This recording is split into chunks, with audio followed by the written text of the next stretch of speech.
It's time for another photo walk. This was actually done way back in 2022 when I was using the Canon M6 Mark II with the Viltrox 33mm f1.4 lens for that EF-M system.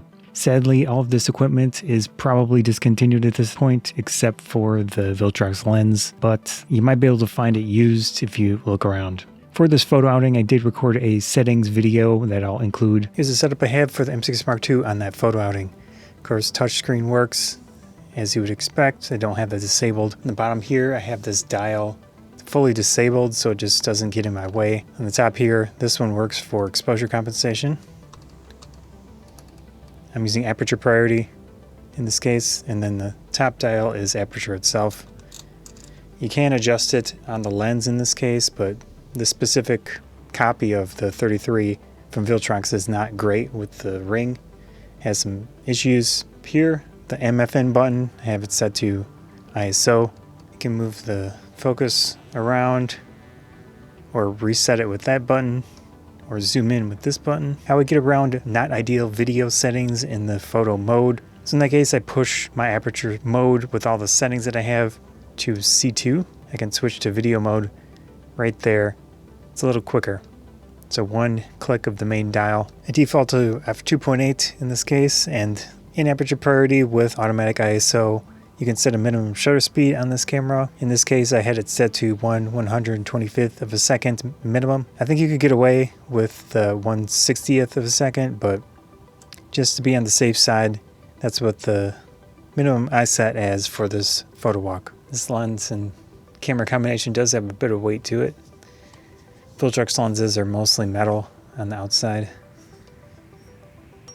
The M6 Mark II is a really nice camera. It has the 3 dials to control all of the important settings if you want to, but you can also use auto modes. In this case, I tend to use aperture priority a lot, but having those dials is a nice little added benefit when you want it. Obviously, it doesn't have a viewfinder. That was probably a big negative for a lot of people at the time, but you could get an add-on viewfinder if you wanted that. Personally wasn't interested. Articulating screen was good enough in a lot of situations except for vertical photography. Nice compact setup, but obviously with any interchangeable lens camera, the lens itself, especially at f1.4, would be a large addition, so it's only going to be so small. But with this, definitely a pretty compact camera. For this photo outing, I went to one of my favorite places, a beautiful Japanese-style garden in the area.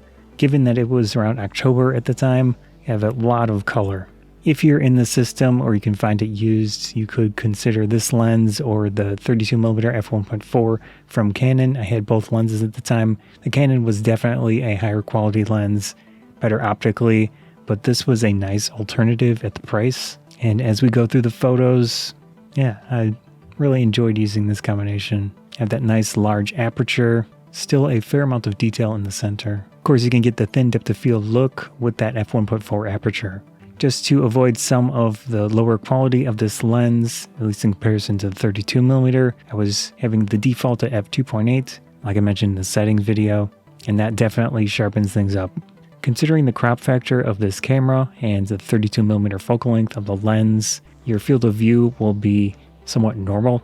I love walking around, especially at a beautiful garden like this, and photography is a great facilitator for that. Having a small camera is an added benefit. It's not super noticeable. It's fun to use. In this case, it has a lot of control with M6 Mark II. So I can walk around, take photos. I can get as detailed as I want or just do simple modes with the camera.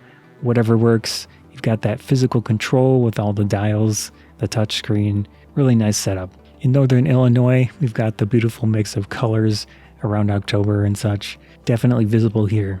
Animals are still around. It's not cold enough to be unpleasant. It's kind of one of the really nicer times of the year for this area. I was trying to capture the details of the garden, a little bit up close, a little bit more intimate with the photography this time.